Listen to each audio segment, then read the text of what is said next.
The 3 surviving ships limped across the border into Council space. They moved slowly, their engines damaged, their hulls scarred. Ambassador Vorik stood on the bridge of the Iron Judgment and watched the familiar stars appear on his screens. He should have felt relief. He was alive. He had escaped. He was home, but he felt nothing except a cold, empty dread. Behind him, the remaining crew worked in silence. No one spoke unless necessary. No one made jokes or shared stories. They had all seen what humans could do. They had all felt the touch of that terrible power. Nothing would ever be the same for any of them. Ambassador, the communications officer said quietly, "The Council is demanding our report. They want to know what happened." Vorik closed his eyes. For a moment, he considered lying. He could claim they had won. He could say humans were weak and easily defeated. He could protect his pride and his empire's reputation. But then he remembered Commander Dohyun's words. He remembered the map with its red dots covering every Council world. He remembered her smile. They would know. They always knew. "Set course for the Council headquarters," he ordered. "Tell them I will deliver my report in person." The journey took 4 days. 4 days of jumping from system to system, always aware that human agents could be watching from any shadow. 4 days of checking corners and looking over shoulders. The fear had become a permanent passenger. When they finally arrived at the Council station, Vorik was escorted directly to the Great Hall. The same vast chamber where he had made his proud announcement weeks earlier. The same floating chairs filled with 1,000 species. The same artificial sun burning overhead dot, but now everything felt different. The hall seemed smaller. The Council members seemed older and more fragile. Vorik understood now that everything he had believed about galactic power was a comfortable lie. The first voice was waiting at the center platform. "Ambassador Vorik," she said. Her voice carried no judgment, no satisfaction, just a deep, ancient sadness. "You have returned." "I have." Vorik's voice echoed in the sudden silence. "And I bring a message from humanity." The chamber went perfectly still. Every eye was on him. Every ear was listening. This was the moment that would change the galaxy forever. Vorik activated the device Commander Dohyun had given him. The holographic map appeared above the platform, showing every Council world. The red dots glowed like drops of blood scattered across the stars. "These are human assets," Vorik explained. His voice was flat, empty of emotion. "Agents, weapons, hidden vessels. They are everywhere. Every planet, every station, every ship. Humanity has been watching us for 200 years.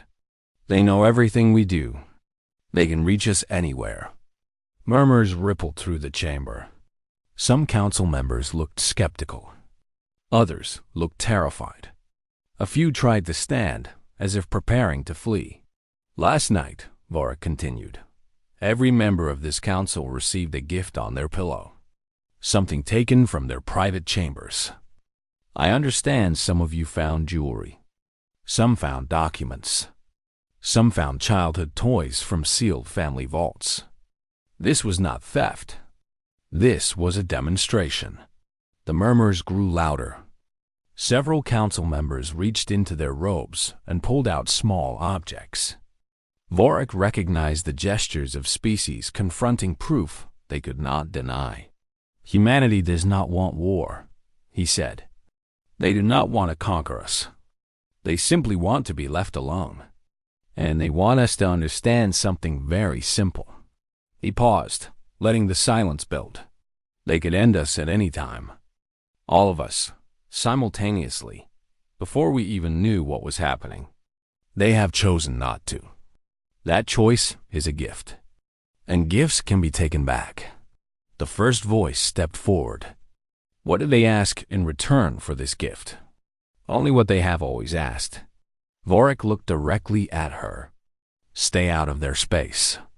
never harm their people, never interfere with their worlds.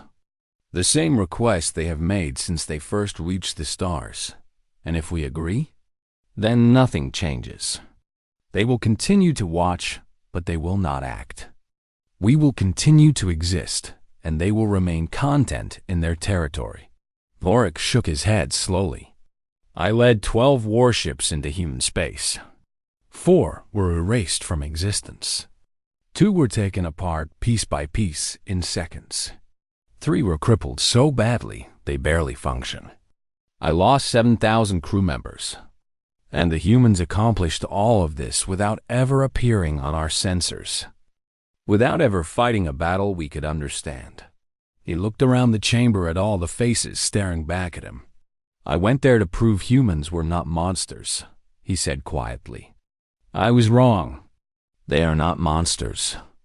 They are something much worse. They are patient. They are quiet. They watch everything and wait for others to make mistakes. And when those mistakes are made, they act with such precision and speed that resistance is impossible. A cavalry general in the audience stood up. We cannot simply accept this. We must build alliances. We must develop weapons. We must do nothing. Vorik cut him off sharply. Anything we build, they will know about. Any alliance we form, they will infiltrate. Any weapon we develop, they will already have a counter for.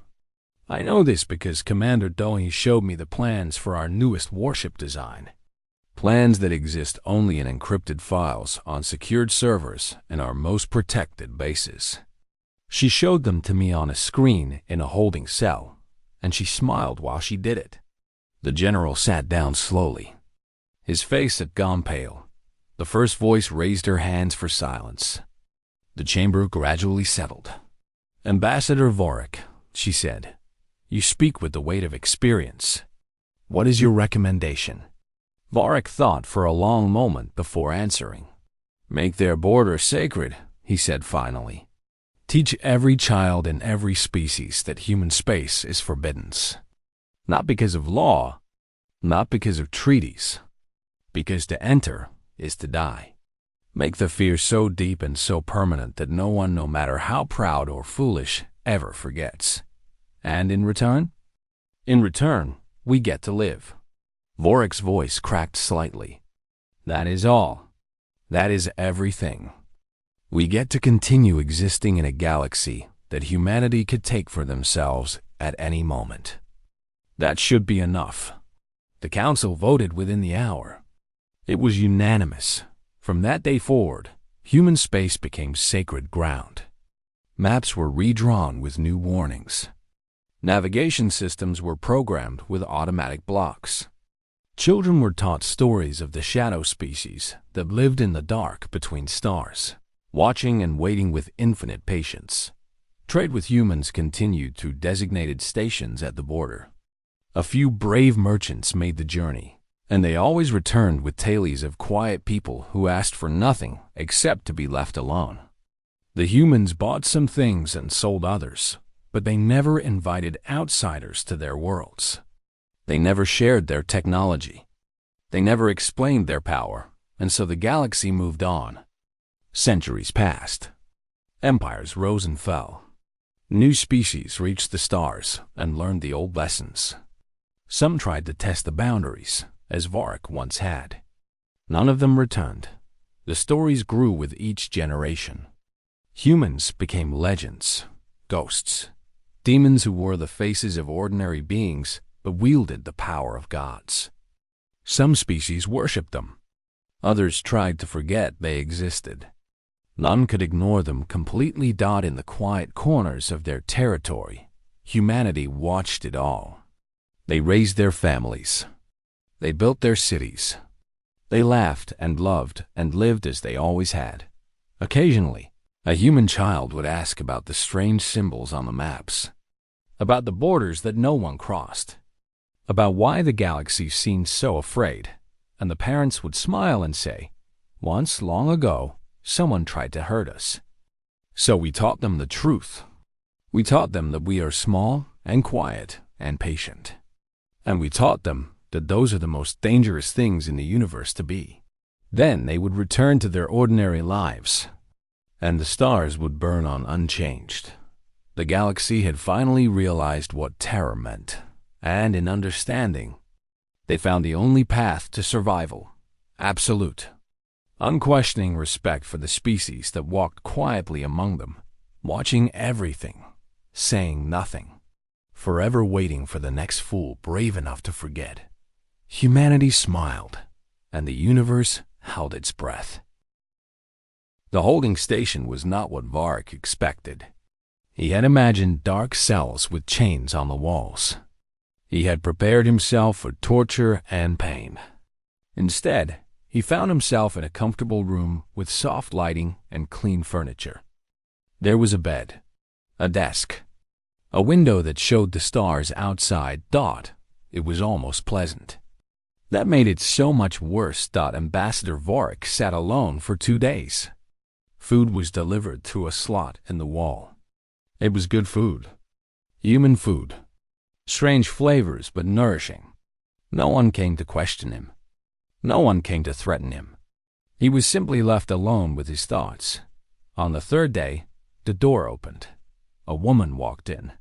She was tall and straight-backed, with gray hair cut short and eyes that seemed to look through him rather than at him. She wore a uniform with more decorations than anyone Varric had seen before. "I am Commander Do-Yun," she said.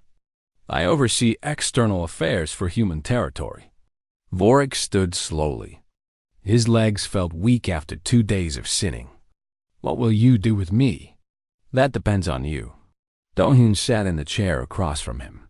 Her movements were smooth and controlled. "We have your crew in similar accommodations. They are scared but unharmed. What happens next is your choice." "My choice?" Varric laughed bitterly. "I have no choices left. I led a fleet into your territory. I attacked a civilian station. I lost everything. My ships are debris. My career is finished. My empire will consider me a traitor or a fool." "Probably both," Do-Yun agreed. "But you are still alive. That is more than many receive." Varric sat back down. His body felt heavy with exhaustion and shame. "Why did you spare us?" "We killed people at that mining station." "Your supervisor said no one died at the mining station." Varric looked up sharply. "What? Your weapons never hit the station." "What you saw was a projection. A very convincing projection, but nothing more." Do-Yun's expression did not change.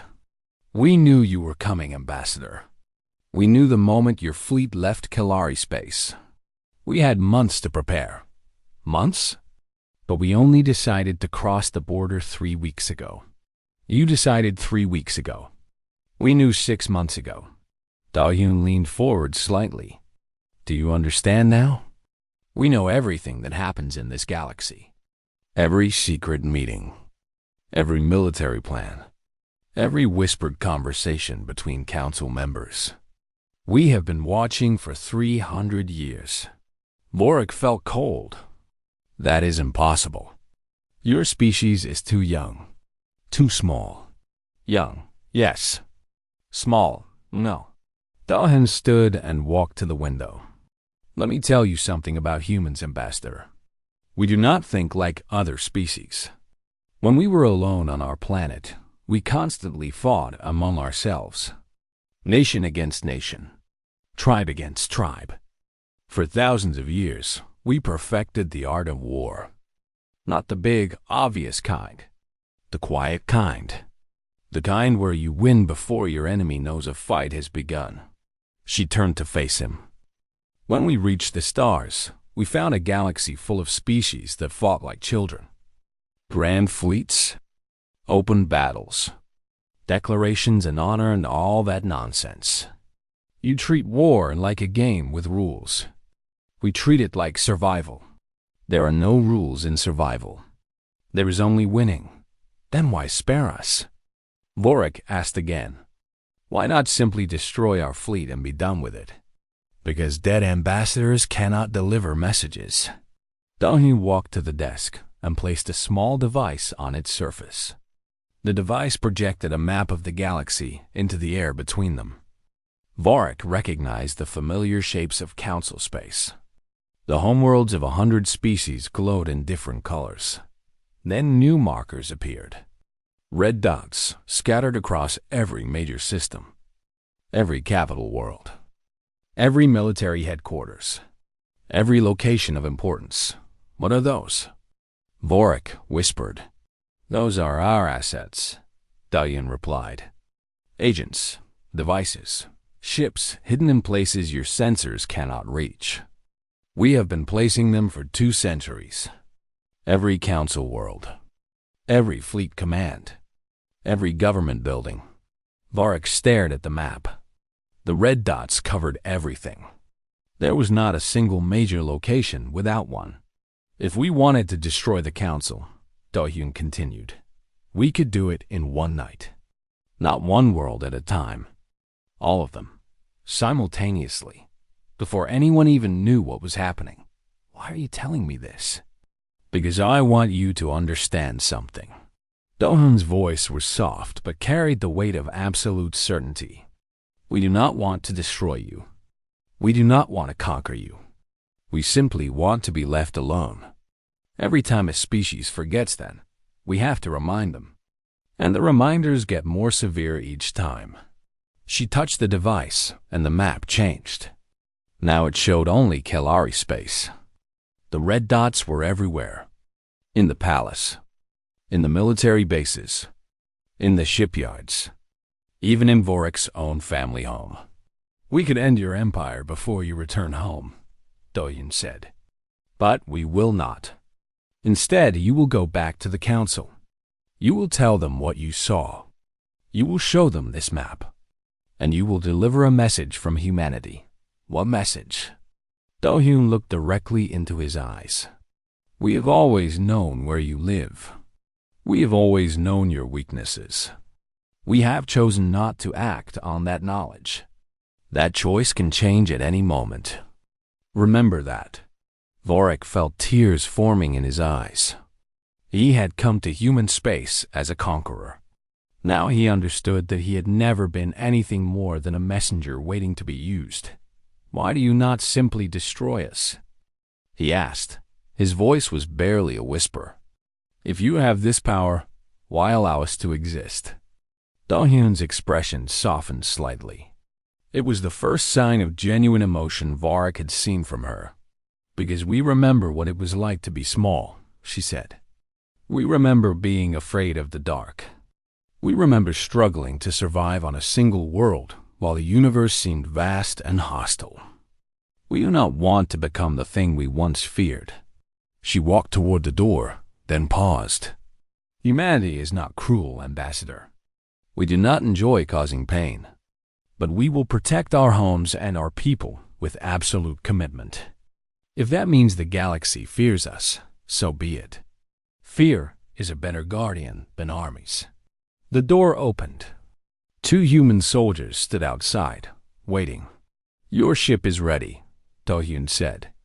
3 vessels survived in functional condition. You will take your surviving crew and return to Council space. You will deliver our message. And you will never enter human territory again. Vorik stood slowly. His legs felt unsteady. His mind was still trying to process everything he had learned. What if the council does not believe me? He asked, though he smiled. It was a small, knowing smile that made Vorik's blood run cold. They will believe you, she said, because tonight every council member will receive a gift on their pillow. A small token from humanity. Something personal, taken from their most private spaces, to prove that we can reach them anywhere at any time. She stepped aside to let him pass. Goodbye, Ambassador. I hope we never meet again. Vorik walked out on trembling legs. He knew his life would never be the same. He had looked into the eyes of humanity and seen something terrible, not anger, not hatred, just patience. The patience of a species that had been waiting for 300 years. watching everything, ready for the moment when the galaxy finally understood what they truly were. And now, he would be the one to deliver that understanding. 3 days passed. 3 days of silence and waiting. 3 days of watching the darkness and seeing nothing. Ambassador Vorik had not slept. He could not sleep. Every time he closed his eyes, he saw those 2 ships vanishing into nothing. He saw the space where they had been, empty and quiet and wrong. His remaining 10 warships held formation around the Iron Judgment. Their weapons were hot. Their shields were at maximum. Every sensor was pointed outward, searching for any sign of the human fleet. They found nothing. Always nothing. "Ambassador," Tarek said quietly, "the crew is losing faith. We should retreat while we still can." "And return to the council in shame?" Vorik replied. "No, we came here to prove that humans are not gods. I will not run like a frightened animal. Those 2 ships, I know about the ships." Vorik's voice was sharp. "I did not need you to remind me." The bridge was quiet. The officers worked at their stations, but their movements were slow and mechanical. Fear had settled over the fleet like a heavy blanket, pressing down on everyone. Then the tactical officer spoke. "Ambassador, I am detecting something." Vorik rushed to the tactical station. "Show me." The display showed a single point of light, far in the distance. It was a ship. A human ship. Finally, something they could see. Something they could fight. "It is a small vessel," the tactical officer reported. "No weapon signatures. It appears to be a shuttle of some kind." "A shuttle?" Vorik frowned. Why would they send a shuttle against a fleet? The shuttle continued to approach. It made no attempt to hide. It moved in a straight line, directly toward the Kelari formation. As it got closer, more details became clear. It was indeed small, lightly built, completely unarmed. "Open a channel," Vorik ordered. The screen flickered. A human face appeared. It was a man, young but serious, with sharp eyes and a calm expression. He wore a simple military uniform with minimal decoration. "I am Captain Minho of the Earth Defense Fleet," the man said. "Ambassador Vorik, I have come to deliver a message." "A message?" Vorik almost laughed. "You come in an unarmed shuttle to deliver a message to a fleet of warships. Your arrogance is remarkable." Captain Minho did not smile. "The message is simple. You have 1 hour to leave human space. If you do not leave, you will all die. There will be no warnings after this. There will be no mercy. 1 hour?" Vorik leaned forward. "And what happens if I destroy your little shuttle right now? What happens if I capture you and send your pieces back to your admiral?" "Then the hour becomes a minute," Minho replied. "And the death becomes slower." Vorik stared at the screen. This human had no weapons, no protection. He was completely alone in the middle of an enemy fleet. And yet he spoke as if he were the one in control. "You are insane," Vorik said. "Perhaps." Captain Minho tilted his head slightly. "But I am also the last friendly face you will ever see. The ones who come after me are not as polite." The communication ended. The shuttle turned and began to drift away, moving slowly, almost lazily, back into the darkness. Tarek grabbed Vorik's arm. "Ambassador, we must go, now, before it is too late." "It is already too late." Vorik pulled his arm free. "Do you not understand? If we leave now, we admit defeat. The entire galaxy will know that the Kelari fled from humans. Our empire will be destroyed by shame alone. Better shame than death. No." Vorik returned to his command chair. "We stay. We fight. And we prove that humans bleed like everyone else." The hour passed in terrible silence. When it ended, nothing seemed to happen. No ships appeared. No weapons fired. The darkness remained dark. Perhaps it was a bluff after all, Torek said hopefully. Perhaps they do not have the strength to... The lights went out again. This time, the darkness lasted longer. When power returned, the tactical display showed something new. Sergeant Yuna's squadron had arrived. They were already inside the Kalari formation. 12 small vessels, each no larger than a fighter craft, floated motionless among the warships. They had appeared without warning. No one had seen them approach. They were simply there, like ghosts that had slipped through solid walls. How did they get past our sensors? The tactical officer shouted. How did they get so close? Thorek did not answer. He was watching the display, watching those 12 small shapes hold their positions. They were not attacking. They were waiting. The communication system activated. This is Sergeant Yuna. The voice was female, young, almost cheerful. I am going to give you a choice, Ambassador. You can surrender your entire fleet right now. Or you can watch what happens next. Surrender? Vorik forced confidence into his voice. You are 12 fighters against 10 warships. The numbers favor me. Numbers are interesting things, Yuna replied. But they do not always tell the whole story. Let me show you what I mean. One of Yuna's fighters moved. It drifted toward the nearest Kalari warship, a destroyer called the Silent Thunder. The destroyer's weapons turned to track it, ready to fire. But before anyone could give the order, the fighter touched the destroyer's hull dot, just touched it. Nothing more. The Silent Thunder began to fall apart, that it did not explode. It did not burn. It simply came undone. Piece by piece, panel by panel, the entire ship separated into its component parts. Bolts unscrewed themselves. Plates drifted free.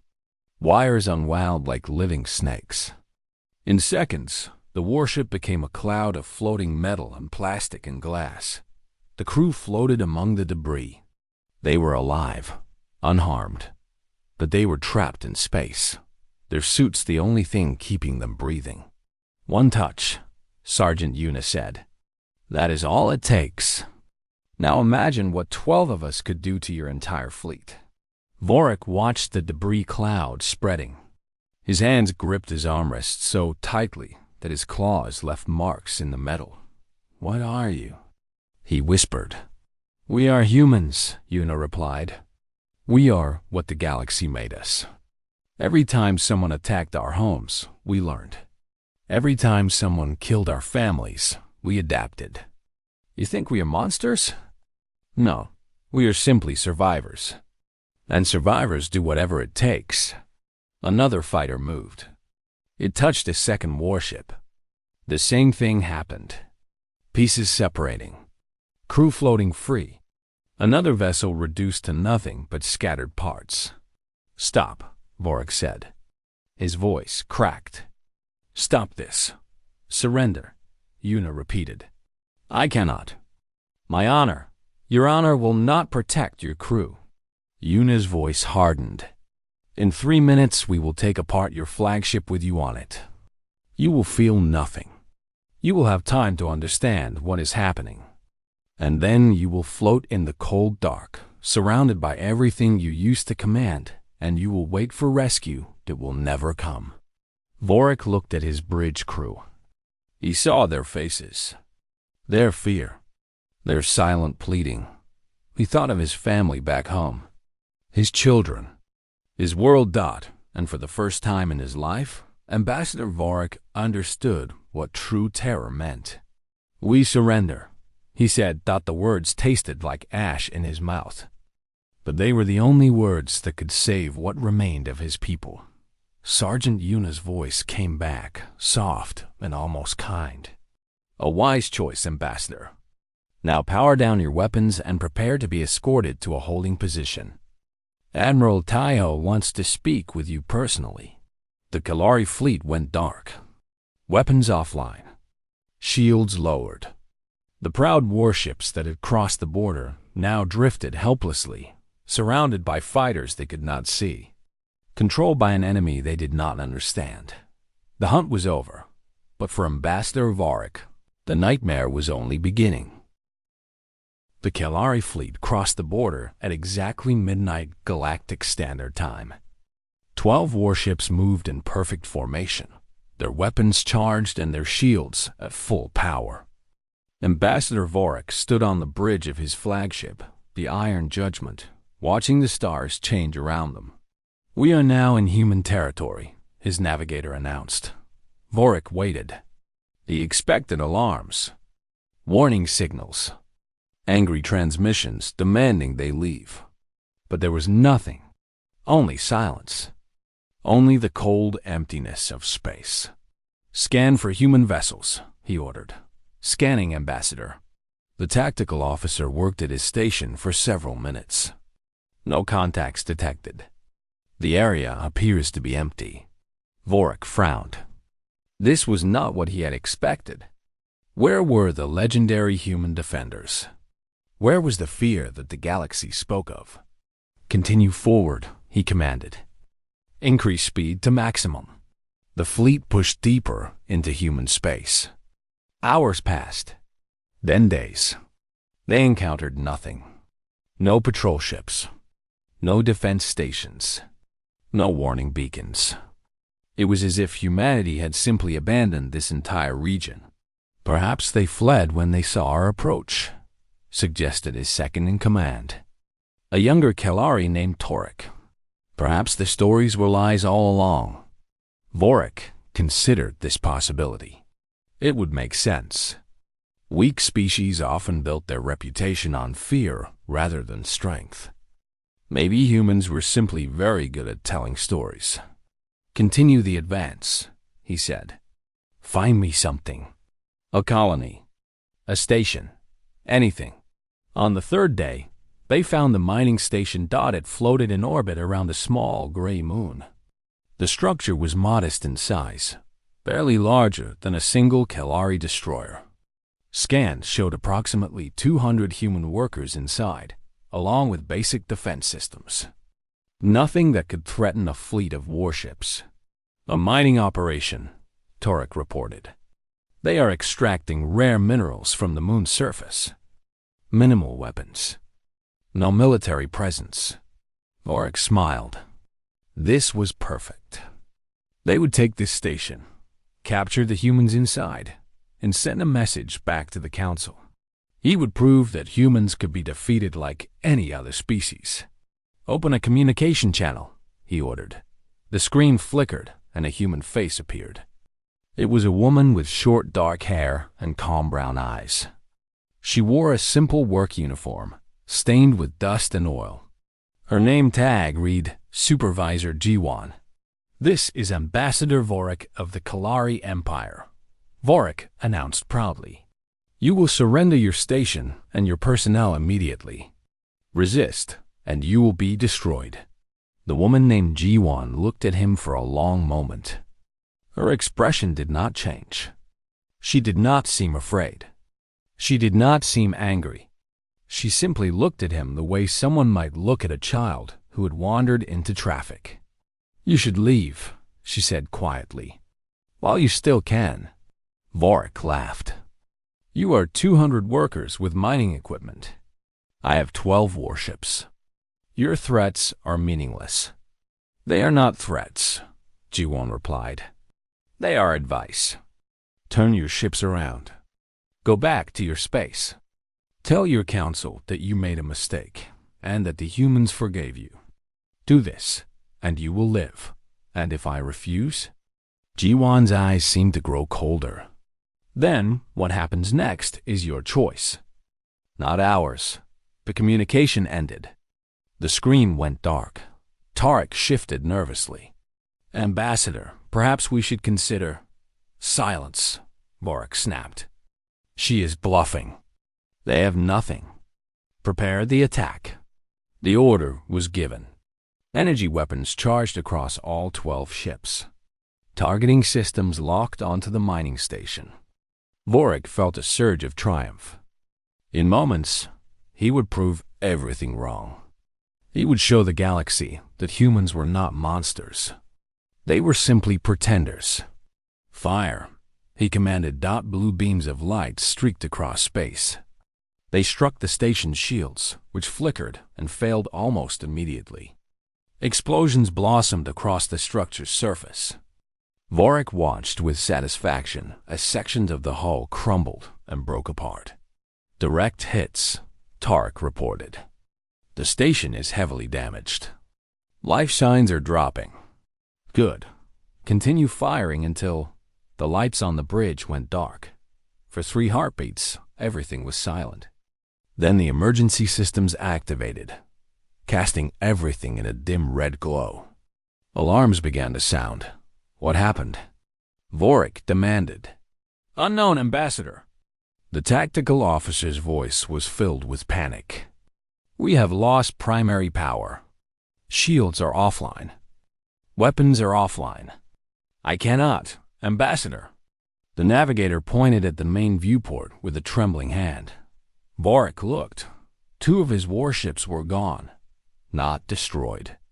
Not damaged. Gone. The space where they had been was simply empty.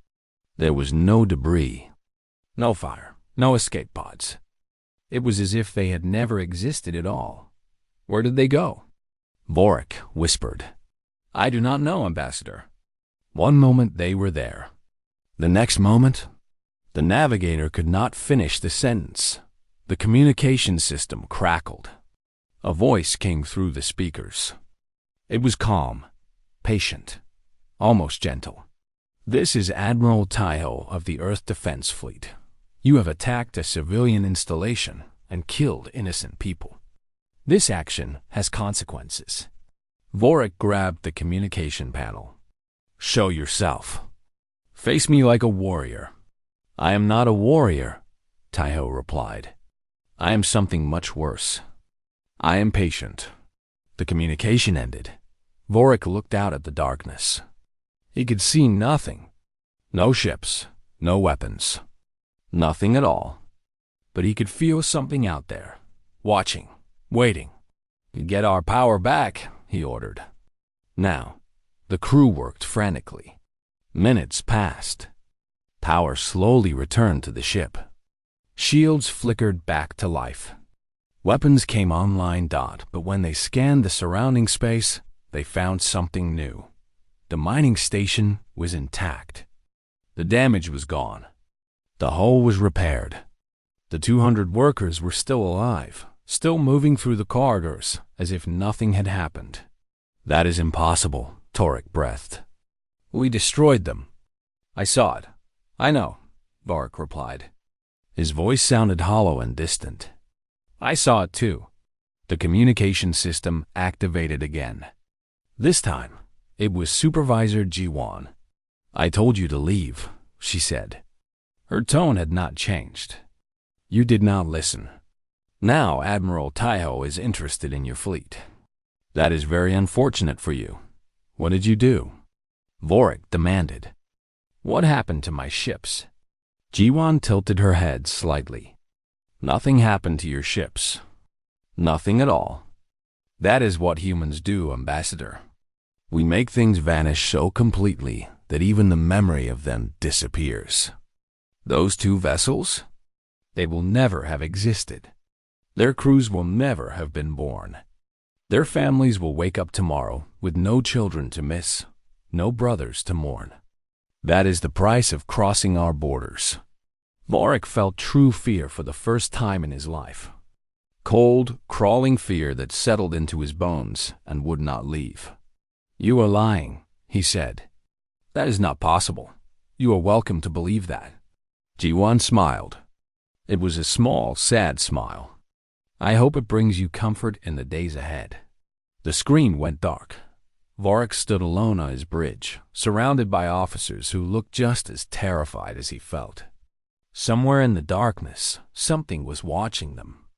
Something that had erased 2 warships without a trace, and they were trapped deep inside its territory with nowhere to run. The Great Hall of the Galactic Council stretched across 3 kilometers. Thousands of species sat in floating chairs, their bodies shaped by 1,000,000 different worlds. Some had scales. Some had feathers. Some were made of living crystal. But today, every single one of them was silent. Ambassador Vorik stood at the center platform. His gray skin caught the light of the artificial sun above. He was tall and proud, a member of the Kalari race. His people had conquered 40 star systems. They feared nothing. "I have a simple question," Vorik said. His voice carried across the vast chamber. "Why do we avoid the human territories?" The silence grew heavier. Council members looked at each other. Some looked at their feet. Others simply closed their eyes. The eldest member of the council, a being called the First Voice, finally spoke. She was ancient beyond measure, her body wrapped in robes that hid her true form. "We do not go there," she said simply. "That is the rule." Vorik laughed. It was a harsh sound that echoed in the chamber. "That is not an answer. I have studied the maps. Human space covers only a small region. Their population is tiny compared to ours. Why do we treat them like gods?" "Not gods," the First Voice replied. "Something else entirely. Then what?" Vorik demanded. "Tell me. Show me evidence. Give me one good reason why the greatest powers in this galaxy fear a species that has only traveled the stars for 300 years. No one answered. Vorik walked in a slow circle, looking at all the faces around him. He saw fear in every eye. Real fear. The kind of fear that lived deep in the bones. "I have heard the stories," he continued. "Whispers and rumors. They say humans do not fight like other species. They say humans do not surrender. They say humans remember every wrong done to them, and they wait. But these are just stories. Children's tales to frighten the young." A small creature near the front raised a trembling hand. It was a Ven, a peaceful race known for their wisdom. "Ambassador," the Ven said quietly, "I was alive when the Darkfall Empire attacked Earth. Do you know the Darkfall Empire?" Vorik thought for a moment. "I have never heard of them." "Exactly," the Ven replied. "They had 4,000 warships, 3 billion soldiers. They ruled 112 systems. They attacked Earth 200 years ago." The Ven paused. "Now they do not exist. Not their ships. Not their soldiers. Not their planets. Not even their history books. The humans erased everything. Every trace. Every memory. It took them only 19 years. Vorik felt a small chill run down his spine, but he pushed it away. "Stories," he said firmly. "Nothing more." The First Voice leaned forward. "Vorik, I am going to tell you something that is not in any official record. 50 years ago, a single human trader was killed on a Kalari colony world. It was an accident. A street crime. Do you know what happened next?" Vorik did not answer. "Nothing happened," the First Voice said. "For 1 year, nothing happened at all. Your people forgot about it. Then, one night, the governor of that colony vanished from his home. There was no sign of forced entry. No witnesses. No trace. He was simply gone. 3 days later, his body was found on the steps of your emperor's palace. There was a note attached to it. The note contained one word in the human language. Remember, the chamber was completely silent now. Your emperor ordered all records of the incident destroyed," the First Voice continued. "He never spoke of it again. He also gave a secret order to all Kalari military commanders. Never approach human space. Never engage human vessels. Never harm a human citizen. That order still stands today." Vorik's hands trembled slightly, but he steadied them. "My emperor was old and afraid. I am neither." He looked around the chamber one final time. "I have assembled a fleet of 12 warships, the finest vessels in the Kalari Navy. Tomorrow, we will cross into human territory. We will show this galaxy that humans are not demons. They are not ghosts. They are simply another species, and they can be conquered like any other. The first voice slowly shook her head. You will not return. Then you will have your proof that humans are dangerous. Varric replied with a cold smile. And if I do return victorious, you will finally see the truth. Either way, this foolish fear ends now. He turned and walked out of the great hall. No one tried to stop him. No one said goodbye. Far away, in the darkness of human space, Admiral Taiho sat in his command chair. He was a man of 50 years, with gray hair and calm eyes. Around him, the bridge of the carrier Dawn's Edge hummed with quiet activity. Sir, said Lieutenant Hana, looking up from her station. Long-range sensors are detecting a Kellari fleet formation at the border. 12 vessels. Heavy armament. Taiho nodded slowly. He had expected this day would come. Every generation, someone new decided to test the boundaries. Someone always thought they were different, special, strong enough. Are they crossing? He asked. Not yet, sir. They appear to be holding position. Taiho stood and walked to the observation window. The stars burned in the infinite darkness. Somewhere out there, 12 ships were about to make a terrible mistake. Inform Sergeant Yuna's squadron to prepare for deep space deployment, he said quietly. And tell Captain Minha to ready the Shadow Fleet. Yes, sir. What are our rules of engagement? Taiho was silent for a long moment.